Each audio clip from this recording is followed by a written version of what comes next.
Okay, trying to milk every ounce of the little Steam Machine competitor box that I built because my Steam Machine was actually shipped as of today. So I gotta recoup some of the lost money on that thing. But anyway, I digress. One of the biggest drawbacks of this system was the fact that it kind of underperformed in terms of the CPU temperatures. Now, the CPU performed great, right? I mean, we were hitting about 90 C when loading the game, sometimes 95 C. It is a 7600X, which is kind of crazy because it's a low watt part. So that tells me that the cooler is underperforming. But I have a sneaky suspicion it's not all the cooler's fault. So today we're gonna play around with some of the cooling on this thing. I did find another cooler which hopefully will fit. If it doesn't, I have a plan B.1 that I can do. And it's actually about the same price, maybe just $5 more than the original cooler, but potentially way better. So we're gonna compare the temps on this thing today, do a little smoke testing to see if my thoughts are correct. And then we'll make an overall parts list suggestion change if this ends up working pretty well. And then when the actual Steam box comes, I'm not gonna do a whole lot of testing with it directly. I'm just gonna start ripping it apart and mutilating it to see what parts I can come up with it using my CNC and my 3D printer. Okay, so this is the Fractal Ridge, not exactly the most liked case on the market, but I went with it because of the fact that it's the most console-shaped case on the market. Even the Fractal Terra, it would not, I don't think that's very console-like. And plus, this just, I think, looks more at home, say, in your living room, if that's what you're going for. But anyway, you can see we got the little Thermalright X53 cooler right here, which is just a 92 millimeter cooler. It's only 15 millimeters thick.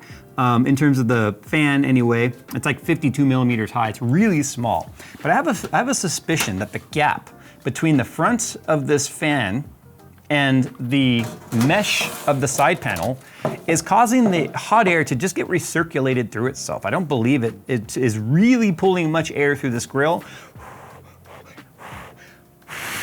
It's not the most high-flowing grill, if you will. Now, what I could have done was just 3D print like a 92 millimeter cone, like square to a round cone that would literally press. I could even use TPU if I want, although it could melt, but use ABS for something like this, not PLA if you're trying to do this yourself, because it needs to be more heat resistant, and ABS is very heat resistant. But then I could have made a cone that literally pushes against the side panel so the air that would be coming into the CPU cooler would only be fresh external air. Fortunately, smoke visualization allows us to be able to actually see what's happening with the airflow. So I'm gonna test that first. This is the cooler I'm hoping I can get to fit in there. I'm a little concerned. I have plenty of space up here. The cables right here, I could probably reroute these in such a way to give me plenty of room, because this is actually a 120 by 120, 70 millimeter tall cooler, I believe it is. It says I have 72 millimeters of clearance in this case, which I'm like, cool, that puts the fan right against the grill, which I want. Not only that, it gives us more surface area. So I'm just gonna sort of unbox this cooler real quick. This is the thermal, oh, it's the Thermalright also, hey. We didn't go with anything like this because we were stuck with what Micro Center had in stock. Micro Center, I think, needs to step up their game a little bit when it comes to their SFF coolers and their low profile stuff, especially now that apparently SFF's starting to make a little bit of a comeback. But let's just kind of take a look. Yeah, see, this is the 15 millimeter Scythe kind of a fan. It's got lots of blades, big gaps in them though, but ooh, nice rubber mounts right here to keep vibration down. That clearly is a lot more cooling than what's on there. And as you can see right here, it's still a really low profile downfire cooler, but a true downfire in the sense that I should be able to have enough air coming through this to help cool the components around the CPU as well. This 92 millimeter fan is all right, but that's for like really limited layouts and limited chassis. This is going to be a lot more beefy, if you will. And we should have barely enough clearance to make that work. I'm thinking I'm gonna probably have to rotate it this way, because see how that's not centered? Like the mount is not centered on the cooler. So I'm gonna have to offset it, I think, so the overhang goes up, and it looks like I might actually clear those cables. My backup plan, if this doesn't work, it's kind of ironic that, I mean, there's this fan, but I did also buy a 15 millimeter slim, high airflow. You can only get so much pitch on the blades with a 15mm thick fan. I was literally gonna just mount it to the side panel right on top of the cooler like that. So it's blowing air right onto the cooler, very much like how the fans on this case are blowing air right onto the GPU, which is why the GPU temps were fine. So we've already done our original video where we know what the temperatures looked like. Like our original temperatures when we were doing Resident Evil 4 were in the max at 85C. It was really right around 81 to 83. And then the clock speeds for the 7600X were ranging anywhere from the low 5200 megahertz up to 5400 megahertz because of the lower temperatures. Remember, the CPU has a turbo boost clock, not logarithmic, but it has a scale based on temperature. So the cooler you can keep the CPU, the longer and higher you'll keep the clock speeds up. And then on Cyberpunk, it actually was between 5100 and 5300 megahertz, but we were anywhere between 91C, what was it? 83 to 89. We were anywhere from 83 to 89C. So you can see that whole bracket kind of shifted up on the temperature, which took the clock speed and sort of shifted it down. I'm hoping this can alleviate some of that. Cost-wise though, how much did I pay for this cooler? So that Thermalright, the other Thermalright cooler, $22 or 20 bucks, something like that. The silver one I have right now is the cheapest one at $29. The black one's $30. Or they have an RGB one for $30.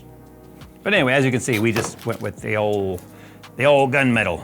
But before I see if any of this fits or I wasted $29, I need to see now if, through using smoke test, if it truly is pulling smoke in through the side panel, which I guess, or not smoke, but air and smoke to the side panel. But I have a sneaky suspicion there's quite a bit of recirculation happening inside of there, which is leading to some less than optimal temperatures.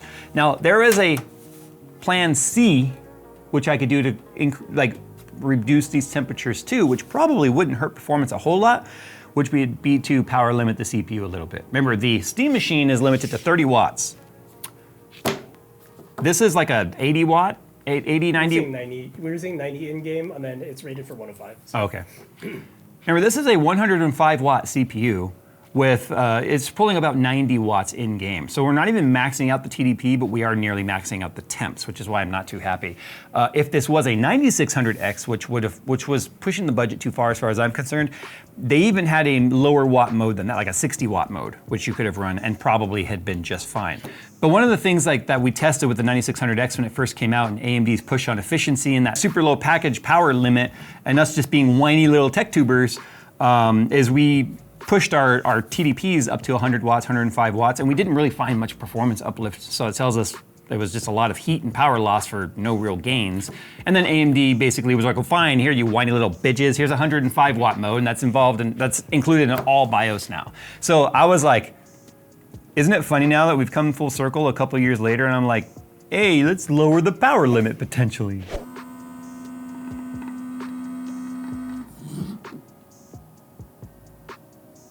I don't know what I expected to learn from this. I mean, it's gonna pull something in, obviously.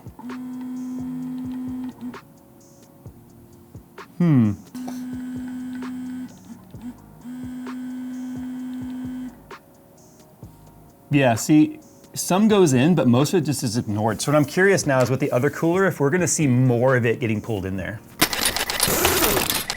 So it's clearly on a much better cooling plane now. It's like even with the power supply, and it might make a little bit of a turbulent sound, but at this point, you know, hey, some of the consoles are really loud. I don't think the Steam Machine is. Mine's not here yet. But anyway, this is a much better cooler for this build.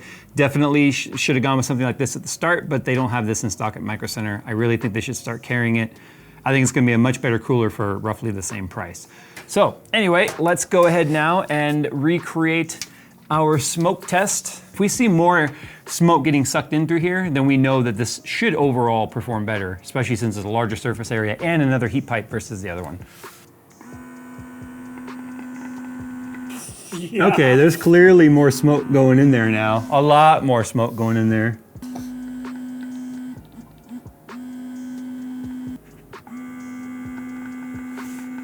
You know what, more importantly, I see more coming out here.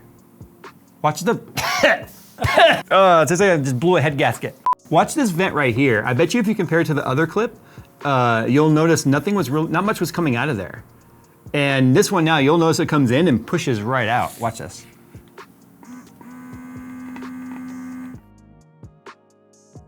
So that tells me that whole chamber is getting a lot better cooling. And then that's the GPU cooling on the top. Okay, let's run it again. Hit me again, tube. Okay, so right now look at the CPU usage here. As I scroll around, we're bouncing around between 5 and 10%, 11%. We're only at 47C. We were at 59 to 60, I think sometimes more than 60C in the menu.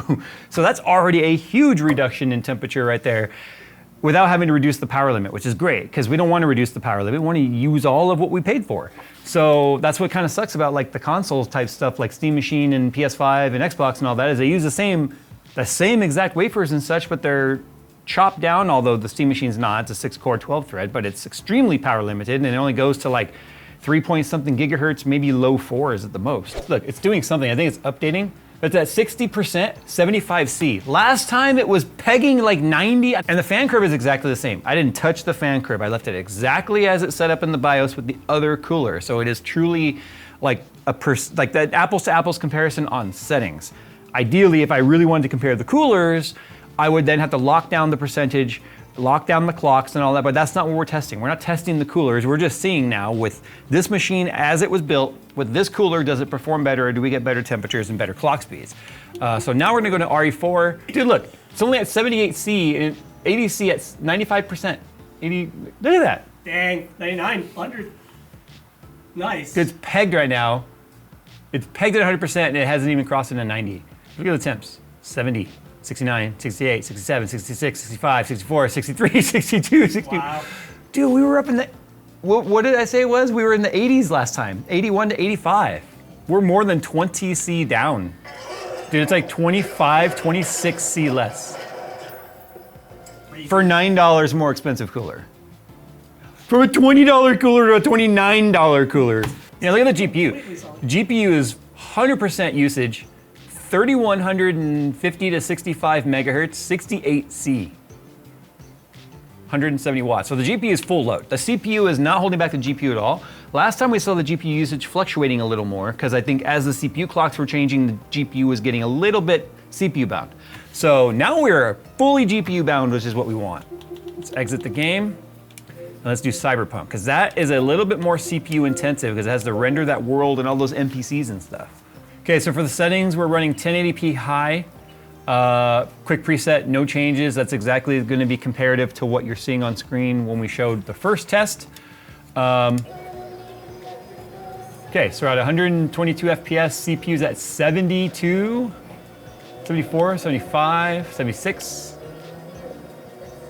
So the faster I start, the reason why I like to drive the car around is the faster I move in the car, the more it's having to load assets and things out in the distance and whatnot. We're a little CPU bound though, GPU's only 86.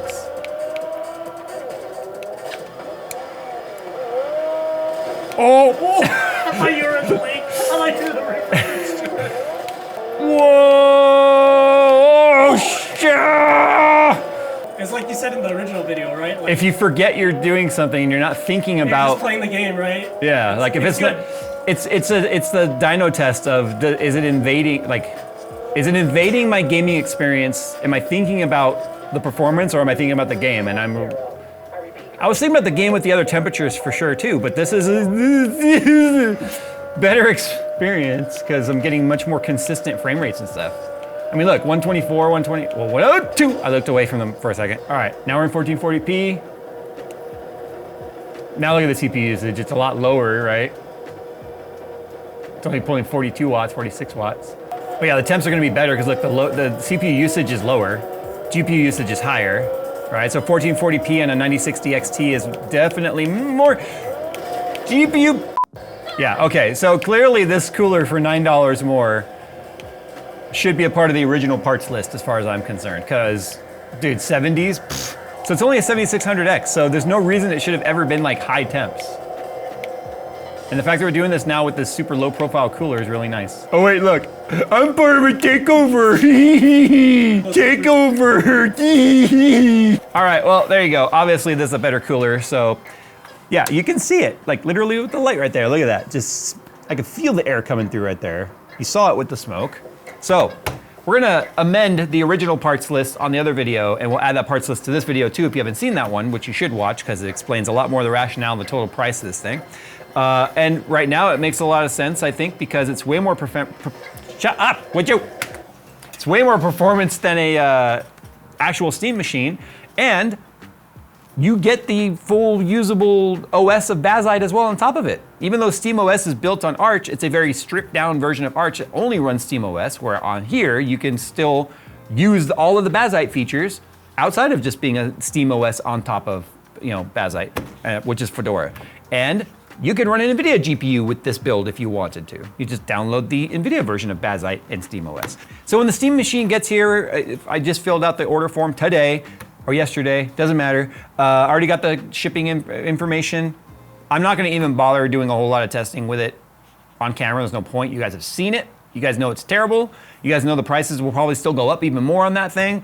I wanna see what kind of custom stuff I can do with it. Or potentially even see if I can maybe, I don't know, gut it and put my own thing in there. But I'm gonna be trying to make some custom faceplates. People are doing, you know, 3D printing faceplates and stuff, which is cute and stuff. I'm gonna try using my CNC to make some really nice, like, metal replacements. And for all 762 of you that commented on the first video and all 381 of you that commented on this one already going, why didn't you just use SteamOS? We do have a whole video coming about this versus the official Steam Valve SteamOS release and what the differences are and if there's any performance differences between the two and the pros and cons of both. All right guys, stay tuned for that video, subscribe if you're not so you don't miss it, and as always, we'll see you in the next one.